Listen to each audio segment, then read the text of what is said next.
Well,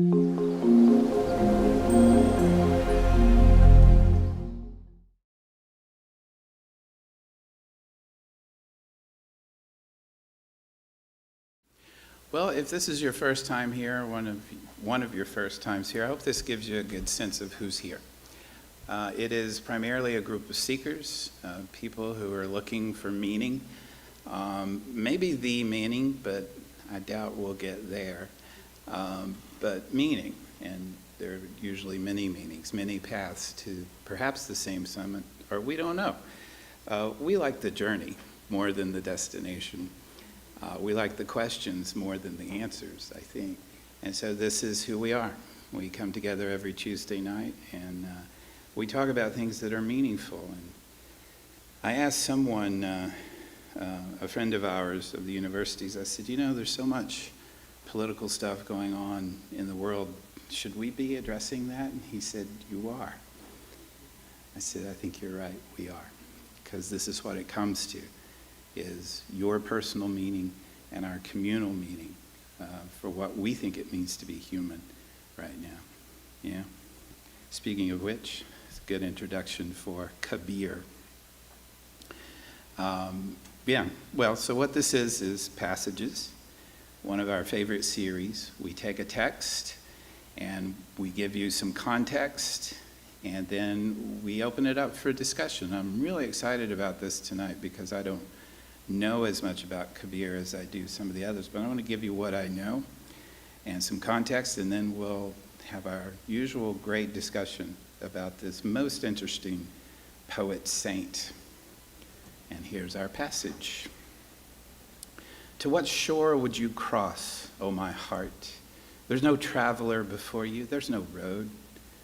Where is the movement? Where is the rest on that shore? There is no water, no boat, no boatman is there. There is not so much a rope to tow the boat, nor a man to draw it. No earth, no sky, no time, no thing is there. No shore, no fjord. There is neither body nor mind, and where is the place that shall still the thirst of the soul? You shall find naught in that emptiness. Be strong and enter into your own body, for there your foothold is firm. Consider it well, O my heart, go not elsewhere. Kabir says, put all imagination away and stand fast in that which you are. Yes. So now what we do is we zoom way out. So we're into 15th and 16th century India now, and we're actually in the middle of an interesting movement, and of course scholars can't agree on what this is, if it's something that comes from the outside or if it's inside. I mean, it's inside India, but inside what tradition, they're not sure.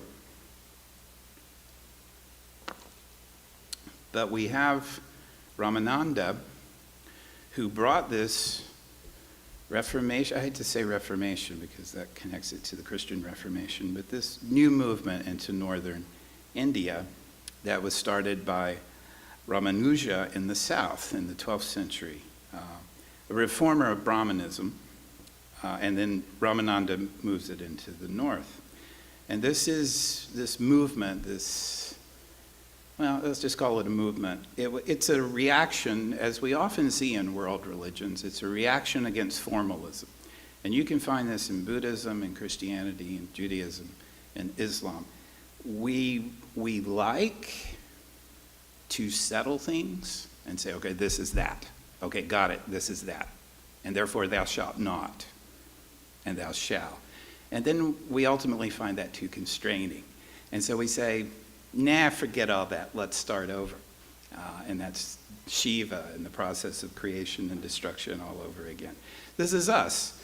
You can see it in the American political system. If you just look at the data of how we vote exactly like that. Right? We vote, okay, this is who we are, got it. Oh, no, I hate that, let's start all over. We're kind of in the middle of that right now, starting all over, I hope, or ending. We'll see. So this movement, the Bhakti movement, is a reaction against this settling against this solidifying of doctrine in the Vedanta tradition. And what happens invariably is, I think this is fair to say, is that the revolution, the reform movement, values the heart over the mind. All right, so the solid, the static religion, and it doesn't matter where it starts. It can start in Taoism or anything, but it starts to solidify, to concretize, right? And so it gets associated with the mind, as it should be, because it's the product of this conscious thought. And we say, yeah, but where's my heart in all this? And we're not wrong to say that, because the rituals become formulaic and therefore empty. The doctrine becomes remote and intellectual, or at least arid. And we say, no, where's the real heart of the religion? Well, this is exactly what's happening here. Vedanta had become this exaggerated monism, highly philosophical, of course.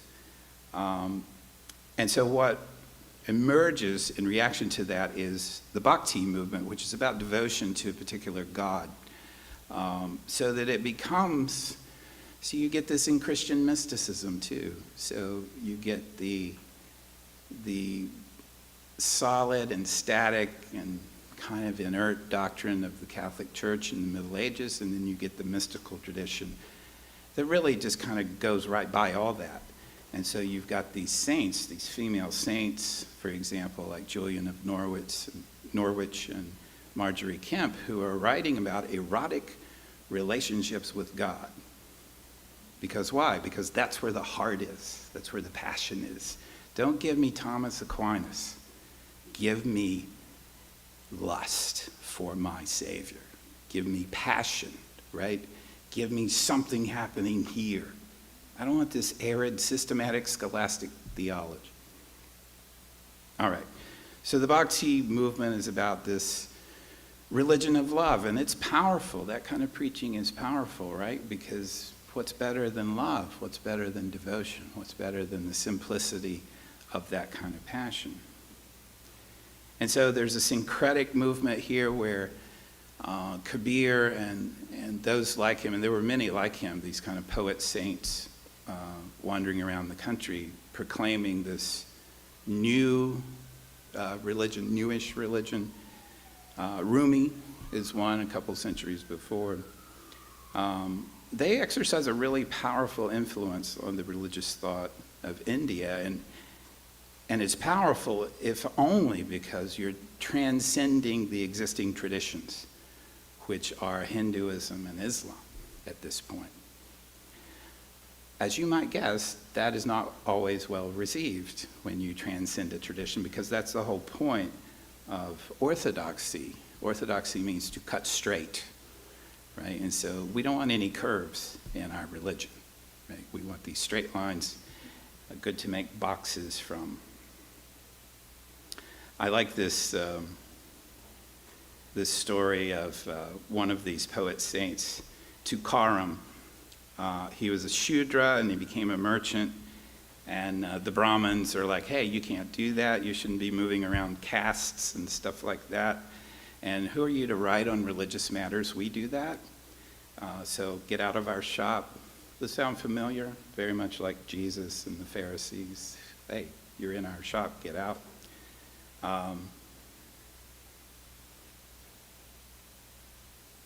Right, here's the story. Sorry, I thought I forgot it. This was unacceptable, so the Brahmins, the priestly class, took his manuscripts and threw them in the river. There you go, I'll show you. That often doesn't work, as you know.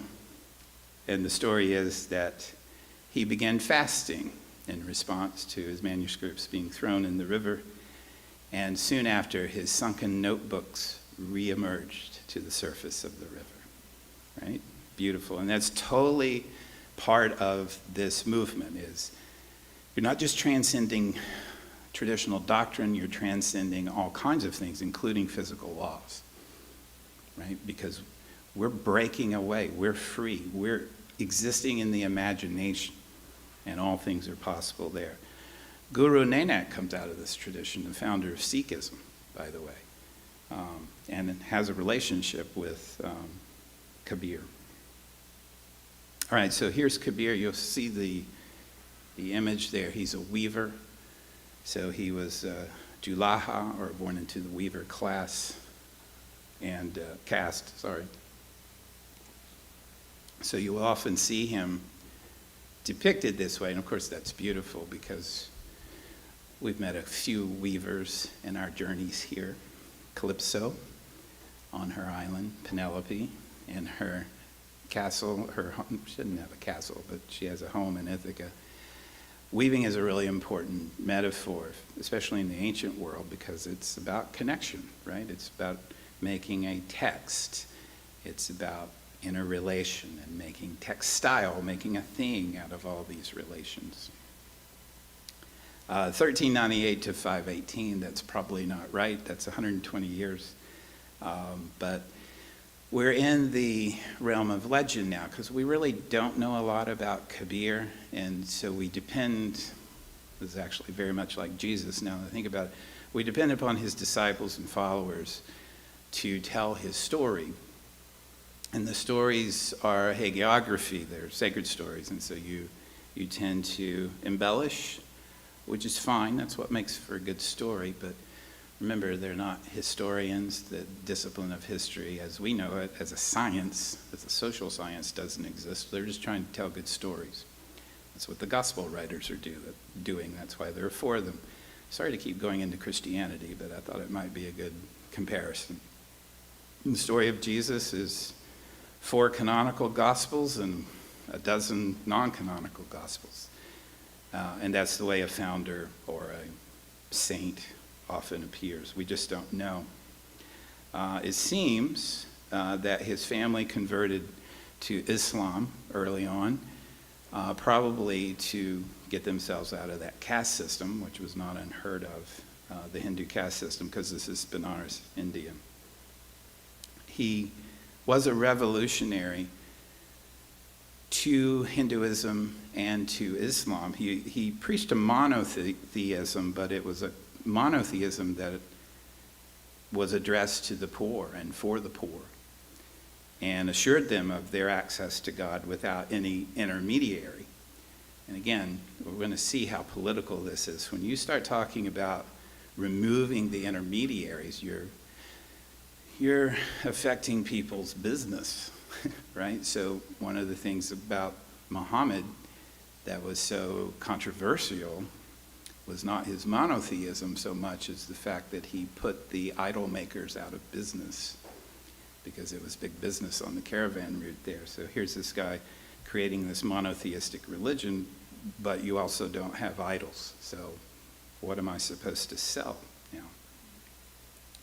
Kabir was extremely allergic to empty religious rituals.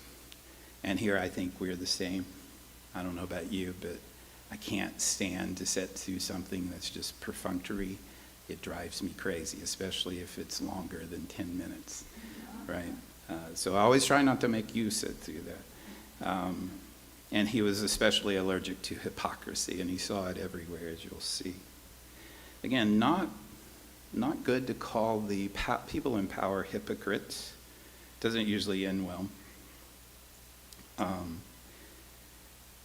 The boy Kabir saw in Ramananda his destined teacher, and I like this story. He did not think that this Hindu guru, Ramananda, would accept a Muslim as his disciple, and therefore the story is that he hit upon the steps of the Ganga River where Ramananda was accustomed to bathe, and the master coming down to the water stepped on him and exclaimed, "Ram, Ram," which is the name of God. Kabir then said he had received the mantra of initiation.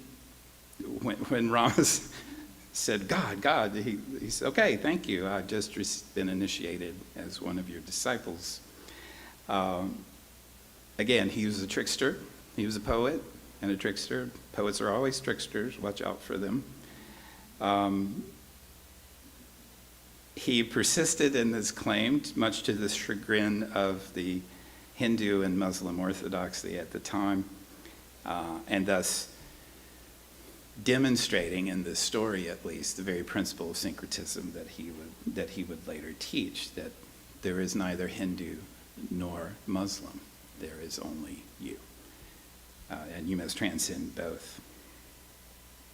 He was a heretic according to these two traditions. He taught the simple union with divine reality, and it was the joy of every soul, not dependent upon caste or its position. He said God was neither in Kaaba nor Kailash. He was neither at the center of Hinduism nor at the center of Islam. In fact, God is everywhere. God is actually within you, and you can find him there. And God is equally available there, Kabir says, to the washerwoman and the carpenter, as much as to the holy man. Does this sound familiar, right? This is Jesus, same thing, right?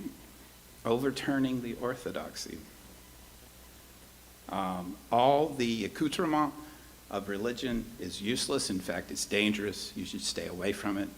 The offices of the priesthood or the mosque or whatever, these are just traps for you that you must beware of. Holy water, ritual, all that. What does he say here?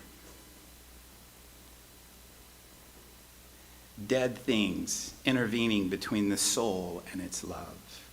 The images are all lifeless, he says. They cannot speak. I know because I've cried aloud to these images.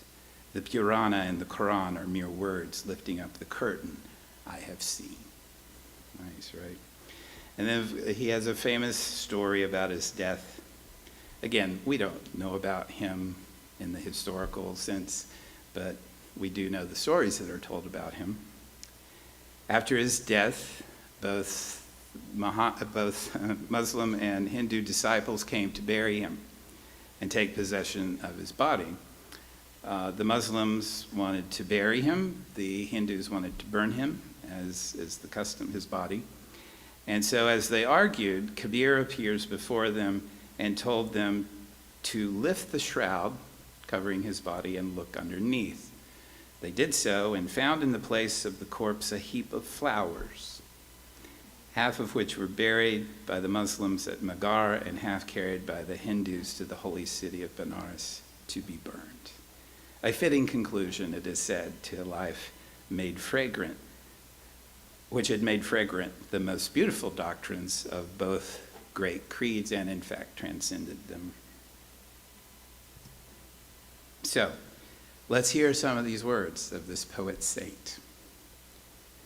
Are you looking for me? I'm in the next seat. My shoulder is against yours.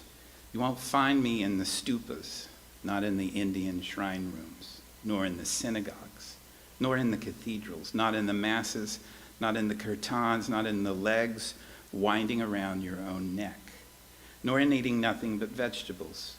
When you really look for me, you will see me instantly. You will find me in the tiniest house of time. Kabir says, student, tell me what is God? He is the breath inside the breath. Wonderful. I'm going to take, for the next few slides, the categories of this translator, Arvind Krishna Mehrotra, who has I usually don't like this, but he uses contemporary idioms and colloquialisms in his translation of Kabir. But I think it works, and especially like the way he organizes the poem. So these are called the upside down poems. I'm already in. I love this. The upside down poems, right? Let's read poetry upside down. Now, it's not quite that literal. It's poems that turn you upside down. And that's the whole point. You may recognize this, the process used in Zen, in the koan, where you turn language against itself so you don't get caught in language. Right? You've got to transcend language. This is Kabir. You've got to transcend language. You've got to transcend thought And you certainly have to transcend institutional religion with its rules and rights and constraints. So, some of Mehrotra's translations of the upside down poems. I think you'll see what he means. Brother, I've seen some astonishing sights. A lion keeping watch over pasturing cows. A mother delivered after her son was. A guru prostrated before his disciple. Fish spawning on treetops. A cat carrying away a dog. A gunny sack driving a bullock cart.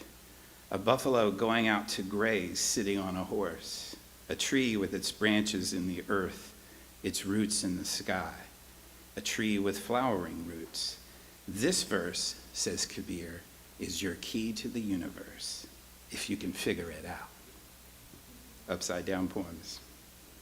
They're designed to shock you out of your comfortable categories, your mental categories, and to introduce the concept of the suspicion of language, because language is what keeps you trapped in those categories. Get beyond that, he wants to say. It's all there if you can figure it out. What is this untellable tale about? That's awesome. This is an untellable tale. All right, so are we done? Is the tale over? Because it's untellable? The ogress and the dog make bedroom eyes. Wait, what? The ogress and the dog make bedroom eyes. The big cat prowls in the jungle. In my family of 5, all hell breaks loose. Led by drum-beating rabbits, a herd of antelopes mounts an attack. Drum-beating rabbits. The hunter's around, though all he does is watch. The sea's ablaze. The forests turn to ash, but the fish are out looking for game. The true pundit will get the story, says Kabir. He's my guru. He'll save himself and save me too.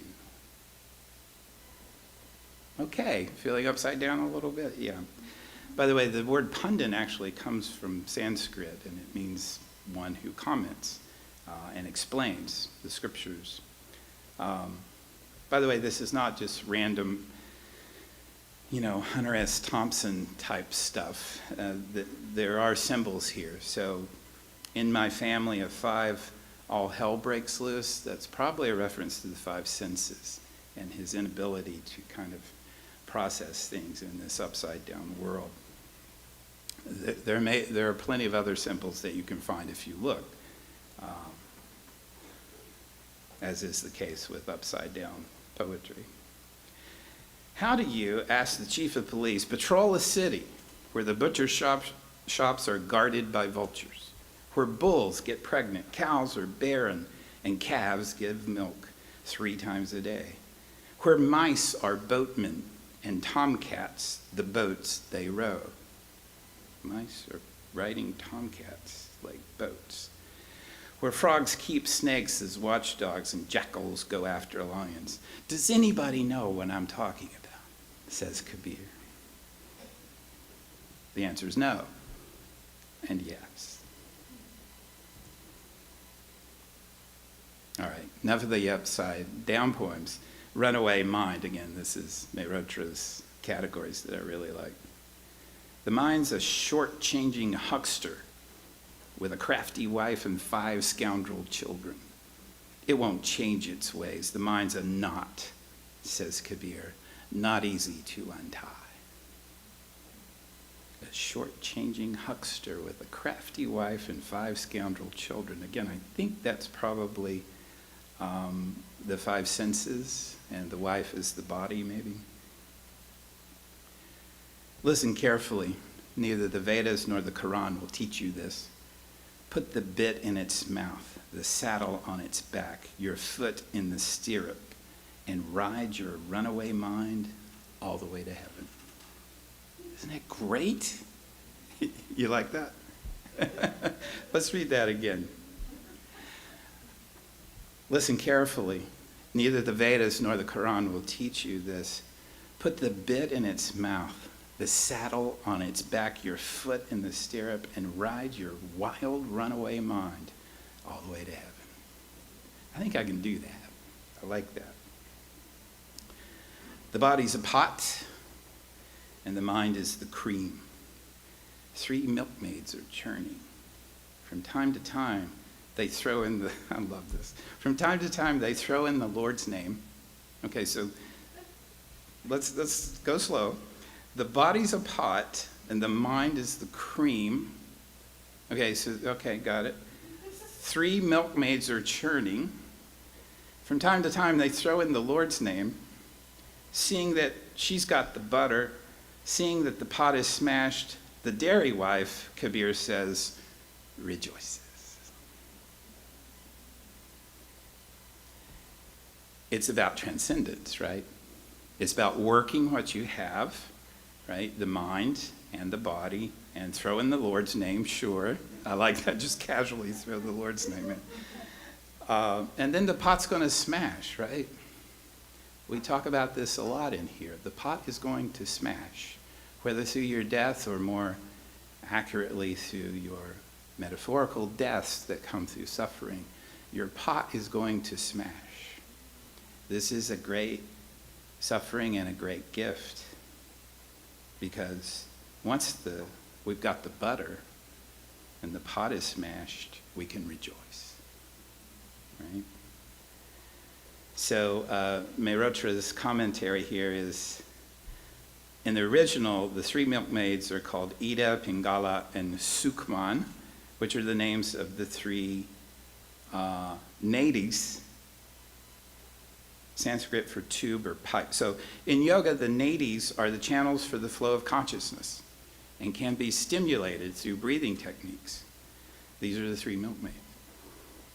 Once the dairy wife, the individual soul, has got the butter, pure consciousness or essence, the pot is of no further use to her. Does that make sense? Yeah. So this is a fairly common notion in world religions, and especially in esoteric studies, is that the things you rely on, you must give up, but you need them to get there, where you can give them up. This is scripture, this is ritual, ultimately this is God. You must ultimately give up God, because, as Lao Tzu says, the way is older than God. And as Joseph Campbell says, the gods are kind of just the last symbols. You get past the gods. What did happen here at the beginning? Somebody said, was it you, Sutinder? You said, what's the only question? Who am I? Stephen, sorry. And what was your answer, Stephen? Where are you? What was my answer? Yeah. Or what was, you asked the question. Brahmavid gave you an answer, which was what? You said, who am I? Yes. And he said, I heard years ago a Swami said there's only one question you need to answer to completely transcend life, physical life, and that is, who am I? yes. And Brahmavid answered, awareness. And you said, what's after that? Something like that. And Brahmavid said, you. Yes. Yes. What's behind that? Behind that. Same thing. Churn the pot, do all that you need to do, mix the cream, make the butter, and then let it go. If you don't let it go, then you're attached to it, and you can't keep moving, right? So you can't stay attached to these doctrines, to these rituals, to these ideas that got you to where you are. And 99% of us, including me, stop there. Because we're like, oh, okay, I get it. It's Jesus and God the Father and the Holy Spirit. Okay, that's all I need, I'm done. Or fill in the blank. It's Shiva and Kali and Ganesh or whatever. And I'm done. You're not done. You're never done. Right? All right. I love this. Again, this is Mehrotra's translation. The category is against pundits and muezzins. That's who gives the call to prayer. I may be mispronouncing that, forgive me. I'd say this through a megaphone if I had one. Look at these men, shaven heads, great big earrings, ash-smeared bodies, but inside they're empty. A house that's been cleaned out by thieves. And look at these others in the best part of town who forget that when death slips its noose around their necks to drag them through the streets, it won't be pretty. I live in Fearlessburg. Kabir the Weaver says, its builder, Rama. That is awesome. I live in Fearlessburg. Remember, he's attacking the Hindu, especially the ascetics and the Muslim adherents. If going naked brought liberation, that's the Hindu ascetics, right? If going naked brought liberation, the deer of the forest would have it first. They would be liberated. If a shaven head was a sign of piety, then ewes, sheep, would be pious too. If holding back the semen brought you closer to heaven, which is what the ascetics did, a steer would lead the way. There's no salvation without Rama, says Kabir. Not to know it is really dumb. Oh, pundit, your hair splitting so much bullshit. I'm surprised you still get away with it. If parroting the name of Rama brought salvation, then saying sugar cane should sweeten your mouth. Saying fire should burn your feet. Saying water should slake your thirst. And saying food would be as good as a belch. If saying money made everyone rich, there'd be no beggars in the streets. My back is turned on the world. You hear me singing of Rama and you smile. One day, Kabir says, all bundled up, you'll be delivered to Deathville. Okay? Not a big fan of the ascetics. Were the creator, and he really hated the caste system, and for good reason, he was born in a lower caste. Were the creator concerned about caste, C-A-S-T-E, we'd arrive in the world with a caste mark on the forehead. And if you say you're a Brahmin, born of a mother who's a Brahmin, was there a special canal through which you were born? And if you say you're a Turk and your mother's a Turk, why weren't you circumcised before birth? Where's Wendy? We're talking about circumcision. Nobody's lower caste. The lower castes are everywhere. They're the ones who don't have Rama on their lips, Kabir says. Running up minarets, calling out to the faithful 5 times a day. You know what a minaret is, right? The tower, the slender tower. Calling out to the faithful 5 times a day. What's your problem, Muzin? Can't you see you're a walking mosque yourself? Your mind's Mecca. Your body's the Kaaba that you face when you pray. Anything you say is an utterance from heaven. Cut the throat of desire, not a poor goat's, if you must. Kabir says, I'm possessed. Just don't ask me how it happened or when. So again, this is Mehrotra's commentary on this passage. He says the mosque with 10 doors is probably the 9 holes of the body plus the top of the head, which is where through which the soul is said to escape. So the mosque with 10 doors. Okay, the gardener's wife cuts short the brief life of the flowers and offers them to a lifeless stone idol that a sculptor carved, feet on its chest, chisel in hand. Had the idol been alive, it would have lashed out at the sculptor.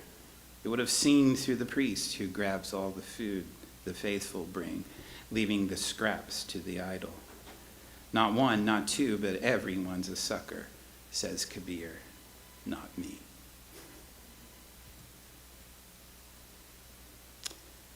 Is there a paradise anyway? And this is our passage for tonight. So now what we do is you get to hear the passage now in context, knowing what you know, which is kind of nice. To what shore would you cross, O my heart? There is no traveler before you. There is no road. Where is the movement? Where is the rest on that shore? There's no water, no boat, no boatman is there. There's not so much as a rope to tow the boat, nor a man to draw it.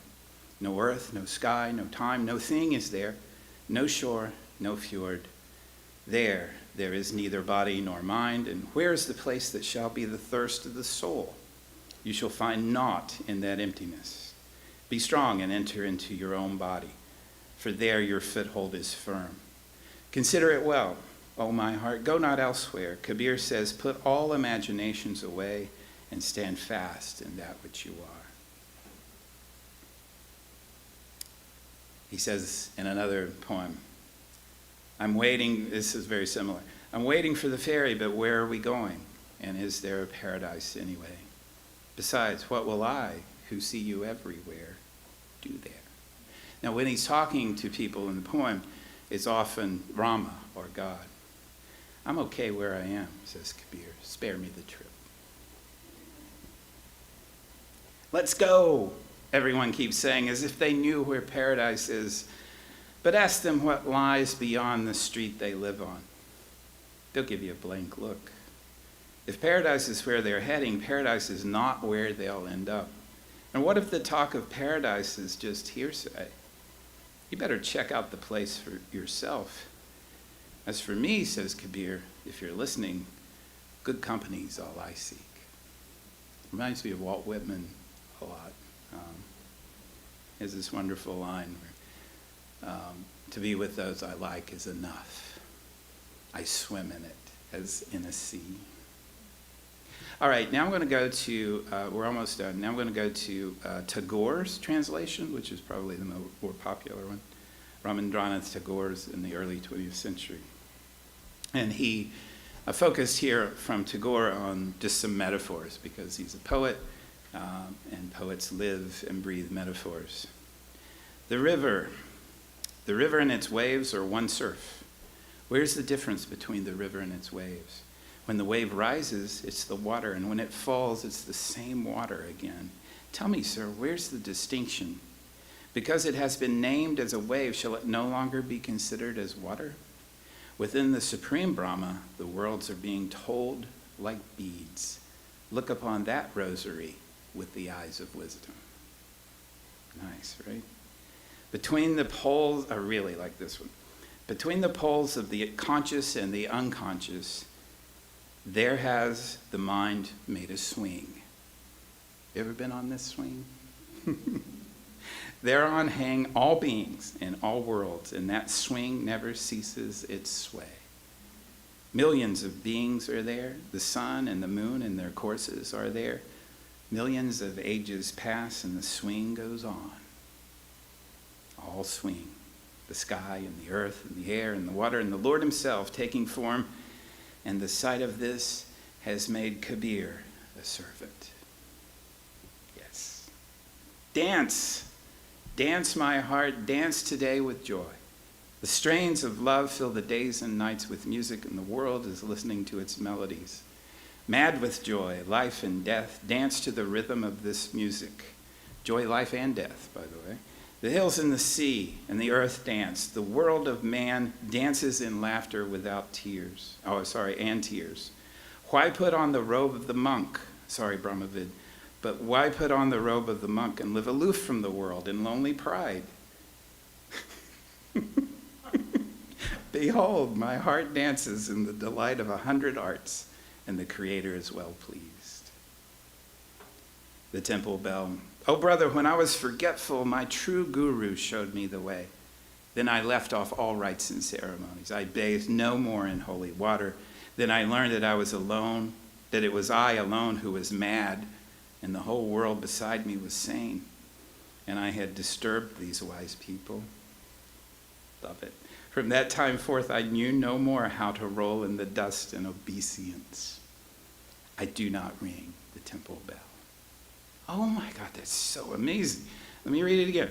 Oh brother, when I was forgetful, my true guru showed me the way. I left off all rites and ceremonies. I bathed no more in holy water. Then I learned that it was I alone who was man, and the whole world beside me was sane, and I had disturbed these wise people. From that time forth, I knew no more how to roll in obeisance in the dust. I do not ring the temple bell. The jewel is lost in the mud, and all are seeking for it. Some look for it in the east and some in the west, some in the water and some amongst stones. But the servant Kabir has appraised it as its true value and has wrapped it with care in the end of the mantle of his heart. See that? Brilliant. Take it from sacred geography to metaphorical geography, your heart. Our founder, Manly P. Hall, had an interesting observation about Kabir. He says, after reading various ways in which Kabir expressed his ecstasies, any comments suffer, and this is genius, any comments about Kabir suffer the same inadequacies that he mentions so frequently. Because that's what happens when you transcend language or try to transcend it, is you don't get to use language to comment or critique. It reminds me of artist statements. I love you all, but the art is the statement, isn't it? And so invariably I find, I can see the struggle just reading artist statements. I can see, oh yeah, just look at the art. Right? However, Manly P. Hall continues, we might note that Kabir was giving voice to opposition to sati, caste, the destructive austerities of the Hindu holy men, almost a century before Columbus discovered the Americas. He taught that spiritual attainment was within the self, at home. In an age when the Christian world was sending crusaders to wrest the Holy Land from the infidel, Kabir was gentle, industrious, and thought only of love before Europe spawned the Inquisition. Whether we think with a Western or Eastern viewpoint, Kabir's ideas were far in advance of his time and environment. They were modern, perhaps timeless, acceptable in reason to the basic tenets of any faith. He taught that many of the Orthodox Muslim and Hindu practices were devoid of purpose or result. So what are the ways to wisdom that we can learn from Kabir? In my opinion, that ritual isn't enough. Don't stop at ritual. I don't know if you've ever been to a mosque or a temple or a church where the whole group stopped at ritual. And so they do the ritual and you're like, what are we doing? You know, there's no blood here. There's no life here. Doctrine isn't enough. It isn't enough to say what you believe.